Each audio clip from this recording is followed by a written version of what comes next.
that double biceps. It is in the contract, a legal requirement every single time we appear on camera. It's making sure the lawyers are happy. They have seen one bicep right there, and there is another bicep right there. It is no trick of the camera at all. There is two of them on the screen at the same time. Amazing. Is one of those illusory effects, but there is actually two arms right there. All right. Well, with the co-founder, the co-host, the co-breather of air, the co-wearer of clothes in this very room, it is none other than the master of disaster, the king of sting, the Count of Monte Cristo, Thunderlips, the ultimate male. It is, in fact, your friend and mine, the winner of the Dave Stockbridge of the Year award, the illustrious award hiding in the background there somewhere, held by illustrious man with the illustrious beard. It is none other than Dave Stockbridge. Stockbridge, welcome to the show. Thank you very much for that very warm welcome as always, Hollywood Mate Connolly, and welcome to Monday on Arm Wrestling Tonight. And the man on screen right now, let's introduce him. It was just a matter of months ago when AWE were looking around the Southern Hemisphere for some of the best arm wrestlers. We were looking for up-and-coming talent. We were looking for new names. We were looking for somebody who might be able to wrest the title away from Rickett Bowman. And as we were casting our eye over the Tasman as to who might be of the caliber of athlete that we would require in order to give himself every chance of knocking Rickett Bowman off the top of his perch. And we asked one man what his personal opinion might be in terms of who on that side of the Tasman might have the raw skills, ability, and acumen to make his way over and to claim the prize for himself. And we asked Mataio Rungi, the Beast Header Morris, who that man might be. If there was anybody else in New Zealand who might be able to walk away with the title, who could that be? And the first name that came to his lips was the man who's now on screen, Charles Puiri. And we'd like to introduce his wife, Tez, as well, to the podcast. So it's hard to take you seriously with that hat. It is a little bit. I think you're just lulling the international arm wrestling community into feeling like this guy's a pushover. Look at him. He's got a Pokemon for it hat on. Actually, what is it? It's Pikachu, yes. Pikachu, it is Pikachu, yes. And thinking, this guy must be a pushover. What are you talking about, Dave? But no, really, I mean, all you got to do is check out AWE Grand Prix 2 and you'll see this man go to absolute war with Marcus Tirai in the first round, and you'll know exactly what he's all about. So Charles, you came over to Australia for AWE Grand Prix 2. You really made your name, and now I would say that there's thousands of people around the world that now know of you that might not have previously been aware that you have been one of the top guys in New Zealand now for many, many years. And I believe also you've been competing for the most part, a lot lighter weight than what we saw you at AWE Grand Prix 2 as well. So perhaps you can fill us in with a little bit about your story, how you got your start, and where you've been sitting in the realms of New Zealand arm wrestling over recent times. Okay, so I originally started off when I was, I think I was 24 years old, and I was in a furniture removal company. And I had a Tongan driver. His name was Uliti, and he was this huge Tongan beast. And I remember we had come back to the yard, and we had passed this tall boy just sitting there, and he looked at me and goes, "Charles, let's have an arm wrestle. I want to break your arm." And I looked at him like, "Are you serious?" Were you wearing the Pikachu hat at the time? No, not at the time. Okay. And then, so we grabbed up. Actually, I caught him, bring him down to the, pinned him, and he was shocked. I was shocked, and then ever since then, I've fallen in love with arm wrestling. So incredible! And did you find was there a club nearby where you were living, or how did you find other people that were into arm wrestling? Yeah, so I didn't jump into the scene till like 2016. So I would have been 30. Mm-hmm. So 6 years later. Wow. That's when I found in New Zealand, jumped in the first comp there, but I wasn't taking it too seriously. I actually turned up to that competition 12 cans deep. So I was all over the show. So well prepared. Yeah, I was well prepared on my first comp. got my ass beat for the first time. So, yeah, that made me actually stop drinking at tournaments and actually taking it seriously. And were you training with a club early on, or were you basically just training yourself and working it out on the ship? Just fooling around with work colleagues. So just guys who lift furniture on a daily basis, pretty much. So yeah, they were just strong dudes, but didn't have the technique but the power. Yeah. And when did you start getting competitive around arm wrestling then? I think it was about 2017 I actually got real serious, and then I think it was 2019 is when I won 95 category took it up for nationals, and then 2020 is when I stepped in the supers because I really wanted that rank 1 spot off Mate, so it's taken a while, another 5 years. And there's been quite the rivalry between you two since, hasn't it? A lot of people probably wouldn't be aware that you guys have been, the 1 and 2 for quite some time in New Zealand. Yes. So with me and Mate, he's had so many guys trying to chase him, but there's so many guys who actually stopped chasing him. I've been the only one who's actually continued that chase. Keep going. And I feel like he feels that I'm like not far behind him anymore, so he's actually pushing himself even better. And so every time we compete, he's always that one step further ahead of me every time we compete. And how much is arm wrestling taking up your life now in terms of training and time away to compete and time away from the family, maybe even? Oh, I think I'll let my wife answer that question. No, so for him, that's his love, his first love, taking over this love. He just loves the sport. I didn't really get into the scene until he took it seriously, like a couple of years ago. But yeah, he's now got him and his friend did up a club here, Fresh Meat Arm Wrestling in New Zealand. I'm in Auckland. So they do trainings every week, getting in new people in every week, which is really good, just to try the sport. We have some people stick, but then we have some people that kind of, just floaters. But it's it's been really good. Been really good. Like even when we go on holidays, I always make sure for him to enjoy the holiday, we got to find an arm wrestling club. So the most recent one was in Japan. So that's one of the main things in our itinerary now is to find a club that he can go and grip up with, and and do you arm wrestle at all, Tez? Oh, no way, no. These are office arms. But you seem to have a real appreciation for the sport nonetheless, and understand how important it is to Charles. So, how have you found accommodating arm wrestling with somebody who is elite in the country and is knocking on the door of breaking into the world rankings? Oh yeah, I'm loving it, and I think it's a community here in New Zealand as well. Has really just going to these comps and just meeting new people, and I think it's just a community that's kind of made us want to stick to the sport, and just it's been good. And have you been able to do a lot of travel with the sport? We've been last year. I think we went to Sydney for the qualifiers for. East vs West, which he took out, and that's probably it's just back and forth within Australia, like Arnold's and things like that. We've been to in Melbourne years ago before COVID, but haven't really gone outside of Australia. Yeah. And do you feel like that's about to change now that Charles is getting this higher profile and there's starting to be a bit more of a buzz around Charles and who he is as an athlete? Do you feel like, is this going to be something where we might be going away a few times a year now? Oh, I hope so. I really do. Because we love traveling. So, to do that, within a sport as well is just even more rewarding. So, yeah. Awesome. And Charles, so now we're into the new year in 2025, and Matt's just laughing along with the comments at the moment. But we're now into 20.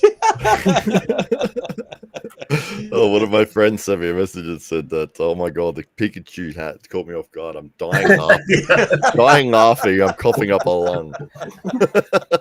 I said, I can't look at him. Look, he's laughing. Have you thought about bringing it out to any of the competitions, maybe? Just to give them ideas. Yeah. And if they're not put off by the hat, then you can just wag the ears a little bit.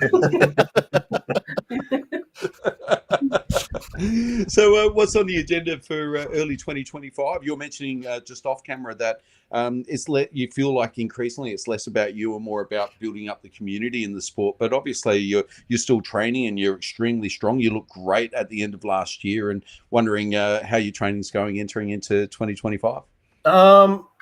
Training's been great. I haven't really done like proper training as like just normal. Maybe I'll do like one heavy lift a week, and then I'll train with my club on Saturdays. Mm-hmm. But I do have a super match coming up against sorry, just gone blank now. Someone in New Zealand. Yeah, so he's number 2 on the left hand. And is it a left hand matchup? Yes, because they couldn't find a right hand match for me because no one didn't take the bait, so I've got a left hand match. And is it a big event that's going on there in New Zealand? It's the meat stock. Okay. Yep. Yeah. So that this is for the ranking of number 2 for the left hand at the moment. So that'll be on Feb the 25th. Wonderful. Very, very good. Sorry. And for you, so that's actually really close. And so you've got maybe two weeks to go before that event. And how does your training change? Is there any change to your diet or your training as you prepare for a big match like this? So for my diet, I usually eat more. So whatever I can get my hands on, like McDonald's, KFC, or pizza. Yep.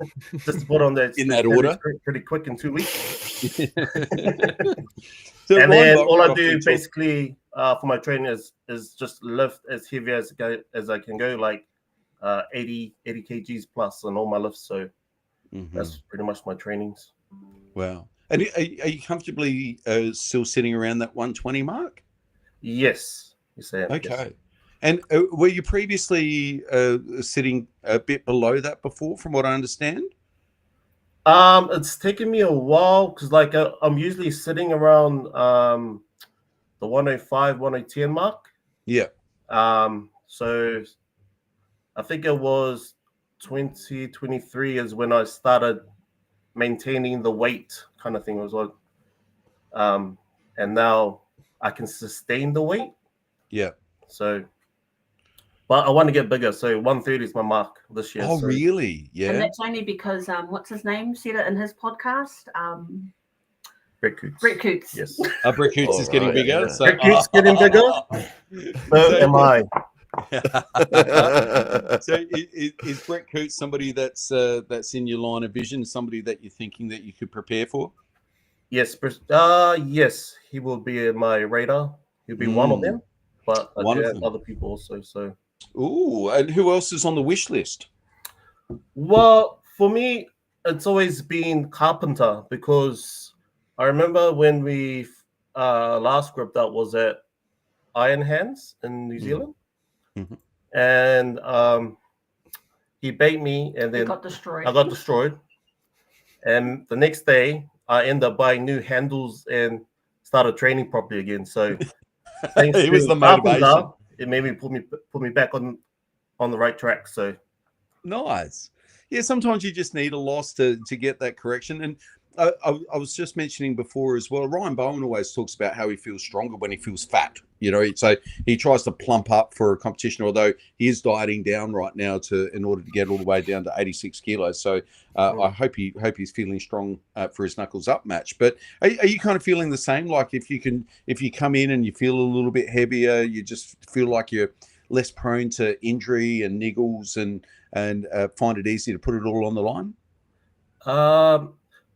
The whole strength and all that, yes, but I think it's the more cardio side of things. Yeah. Yeah, we tend to lose breath faster than smaller guys. So Yeah. that's one of the issues of being bigger. What about the? I got to Sorry. ask with I was going to say with that the match that you had with Marcus Atirai at the AWE, the opening round. We were talking about this before. It's like in a tournament situation, you know, you want to get a quick win and move your way through as fast as possible through the rounds. But you guys on the first round had like an absolute war on both rounds. There was the slips and then straps where you and you could tell like both of you had sort of used your entire tournament's efforts in that first matchup. What was going through your mind in that match? I knew that was going to be that's the worst matchup for me. But for me, I wanted to give Marcus 100% of 100% with my power, and I didn't want to do the whole give up. I'll just save my stamina after the next round. I wasn't thinking about any other rounds. It was just that one round. So whoever stood in front of me, he was my main focus, and I wanted to give him 100%. Absolutely. Well, right here you can see this is the first round. You're very close to a win. I mean, you're only 2 inches away, an inch away from the pad at some moments. But that King's move that Marcus likes to drop into there, the open arm top roll, you know, he's very, very adept at that position. Did you feel that because you were so close to getting the win, that you're like, I need to keep hitting hard here? What were your thoughts throughout the round? On the first round, I forgot there was 2 rounds. So like if everyone was there, they'll notice that I actually was walking away from the table because I thought we were done. So I was like, oh yeah. But in my mind, I knew, I was like, okay, this is gonna be a hard match. If I'm gonna wreck myself, I'm gonna wreck him too, to make his life even harder. Sorry, Marcus. But that's what I'm gonna wreck it for him as well. I'm wrecking myself. I'm gonna wreck you too. No one's coming out alive. Yeah. Well, Marcus said that afterwards. He was like, I was looking at Charles like, what are you doing? Why are you doing this to us? You're destroying both of us. Yeah, but I think the plan worked because we were both destroyed after that match. Well, one of the great things we love about these tournaments is that you do get these almost little mini super match dynamics that play out, and although you might have progressed too much further because of this huge first round, and maybe made it easier for some of your competitors to progress after you put in such a momentous effort, but it naturally, in a promoter's mind, makes you think about, well, what does a super match over 4 or first to 5 look like with these two guys? If they're going to war like that, you know, what happens when we drag them over 4 or 5 rounds? You know, what does that look like? And does that look like spectacular TV and great arm wrestling? And I think it does. I mean, this had all of the essential elements of a war. And it was super exciting to watch. And I did notice on the faces some of those people that may have been casual fans or may have been to their very first arm wrestling event that was seated in the crowd. This was their first introduction to serious proper arm wrestling. There've been a couple of little flash pins in the lead up to it, and then you two guys turned up and put on a show, and then all of a sudden you converted the whole front row from being, you know, casuals to being AWE fans for life. Look, it's still going. I mean, we've been. I mean, most rounds are done like that, and you guys are still going on screen. It's so good. It's so good. You can see the tactics between the two different styles there. You know, Marcus trying to keep his position. He's bumping every now and then, just testing to see if he can get through, and then he finds the gap and manages to jump on a bit of a press through. But yeah, it was over a minute maybe for that round. Absolutely incredible from both of you there. I think even the ref is applauding you right there. I saw Ben. You got a standing ovation from the ref at the end of that. That doesn't happen all the time, does it? Yeah. But you can see. Did you walk away from that yourself thinking, okay, we've got to have a super match, me and Marcus. We got to sort this out properly.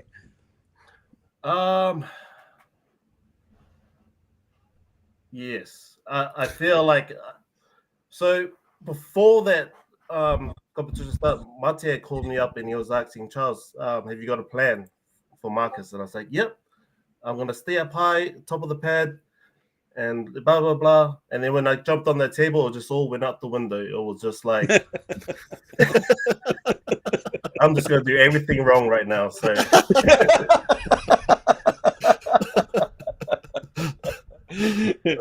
so you didn't quite execute in the way that you'd planned. no, not one bit. No. It all became a street fight right there and then. Yeah, exactly. It was just like, okay, I'm gonna match your power, and if we both knock each other out, so be it. So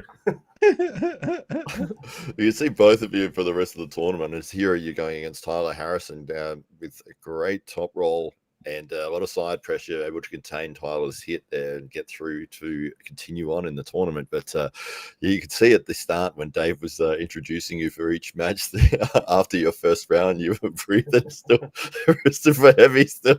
It's like, oh my God, he's still breathing heavy from the previous match. But, yeah, I think throughout the whole event, I was trying to recover and it just wasn't working. So.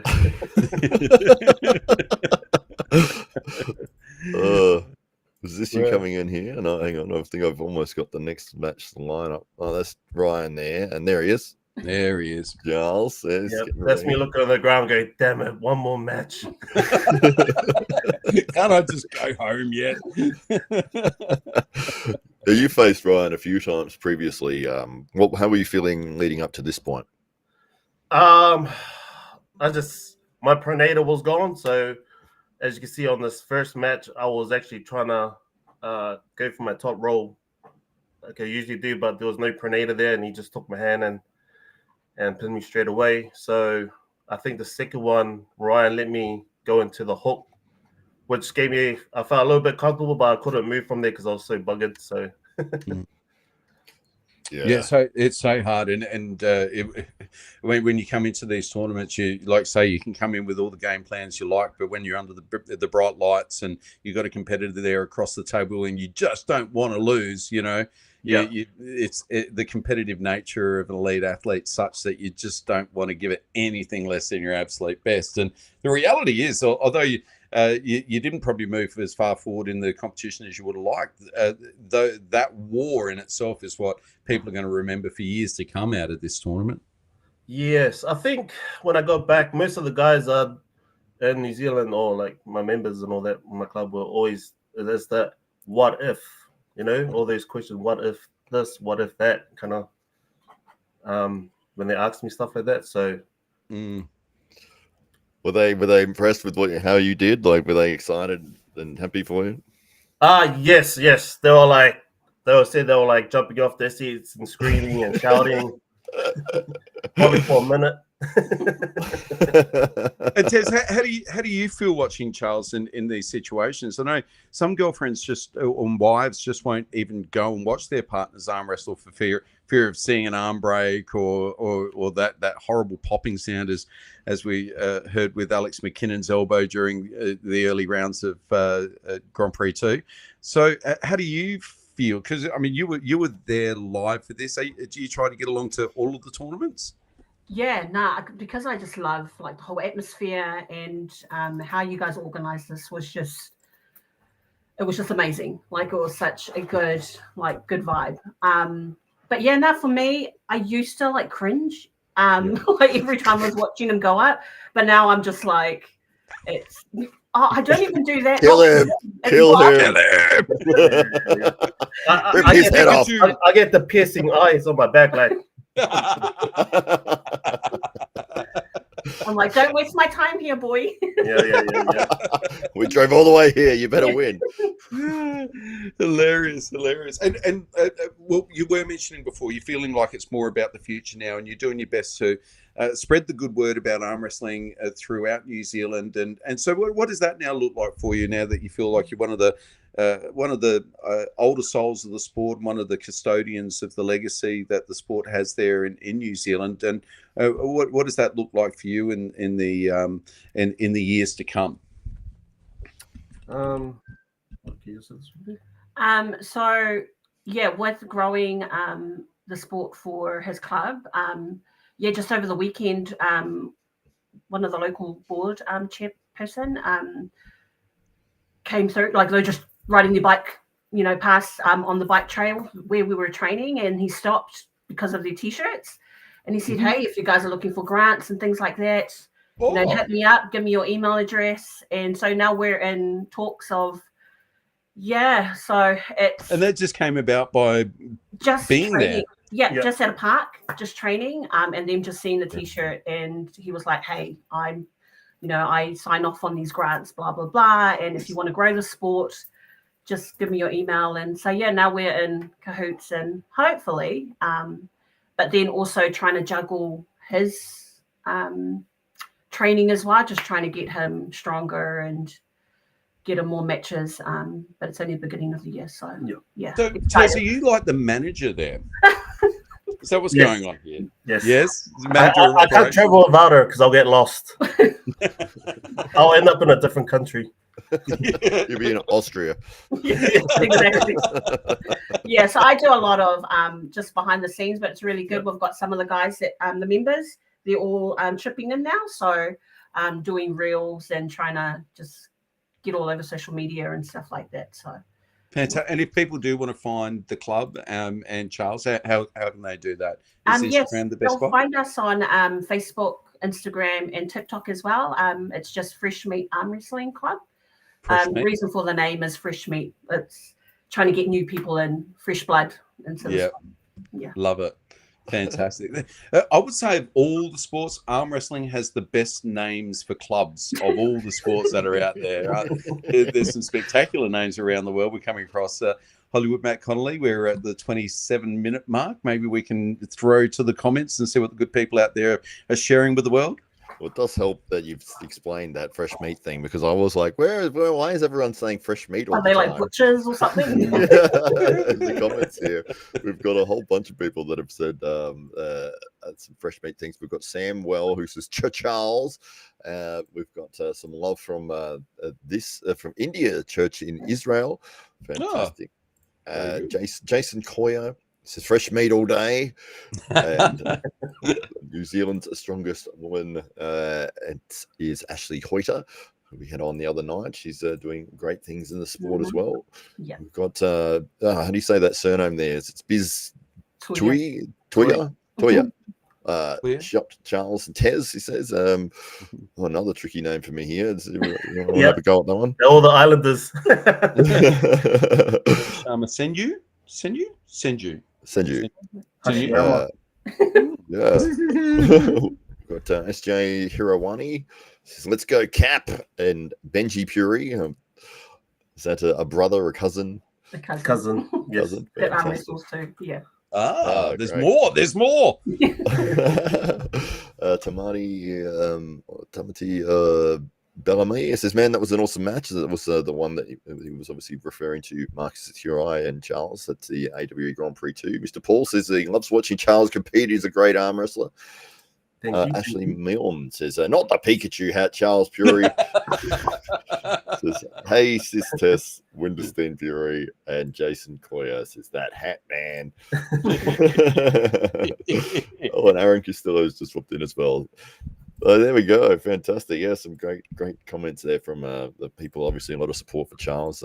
Is that most of the members in the club that are popping in? I believe so. I see you guys. Bit of comment, guys. And before we go, we all know how Hollywood Matt Connolly got his nickname, but how did you get DeCap? Captain was actually short for captain, so I got that when I was working in the furniture scene. So everyone used to call me the captain. So anything that needed to be done, they came to me and asked what we're going to do today, sort of thing. And I just stuck with it. So nice. The cap. Very good. The co-cap behind the scenes. Co-cap. Oh. Well, it really does look like the future of New Zealand arm wrestling is in very, very good hands as you two come together and start spreading the word in your part of the world. And increasingly, you're attracting not only fans to the sport, but your members to your club and funding via this wonderful new connection as well, which seems to, well, makes me feel like things are heading in the right direction in your part of the world. And in large thanks to yourselves and your tremendous efforts in getting this club off the ground and running. And it sounds like you've got a great culture already brewing there. Awesome. Yeah, absolutely. So cool. And of course, looking forward to all that 2025 has to offer. Would you like to just quickly share with us maybe one or two big names you'd like to take on in 2025, 2026? Okay, so I already said the Australian guy I want is Lachlan Carpenter. Brett Cooch, Lachlan Carpenter. Yep. Brett Cooch. Maybe in the Philippines, Ooh. Michael Ford. I think he won the East vs West qualifiers. I Yeah. was actually looking forward to compete against him that time. Mhm. And maybe in the America scene and all that, give me Schoolboy. I want Schoolboy. All right. Yeah, Call outs are done. It's out there. We Wow. can't take it back now. There we go. Well, ladies and gentlemen, please thank Charles and Tez Puiri for joining us on the Arm Wrestling Tonight podcast. Hollywood Matt Connolly, any further thoughts before we go away? Got to hit the double biceps in the contract. Needs to happen every single time we appear on camera. There we go. There it is. All right. And yeah, it's fantastic. Thanks to everybody who is in the chat who said hello, all the people from the Fresh Meat Arm Wrestling Club. If you're interested in arm wrestling at all and you're in New Zealand, check out that club. I'm sure they're very welcoming, lovely people. So it is a fun sport to get involved with. And you'll learn from one of the best in New Zealand in Charles Puiri. So thank you again to everyone for tuning in. Any final thoughts at all, Charles and Tess? No, just thanks again for the opportunity, and real grateful. excited for what's to come to 2025. Well, thank you very much for the Pikachu hat, and we look forward to all that's coming 2025 as well.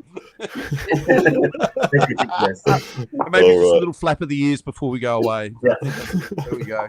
Beautiful. I love it. I love it. Awesome, Hollywood Matt Connolly. Well, thank you very much, everybody, for joining us. Everybody in the comments section. Everybody that continues to support the Arm Wrestling Tonight podcast. We're coming to you 5 nights a week. That's right, 5 nights a week here at the Arm Wrestling Tonight podcast. And maybe just watch out, because this weekend there might be a highlight of all the best bits of Arm Wrestling Tonight. So that can be coming very, very soon. Just to be announced anyway. So Hollywood Matt Connolly, thank you very much. Thank you very much, Charles and Tez, and we'll see you all tomorrow night.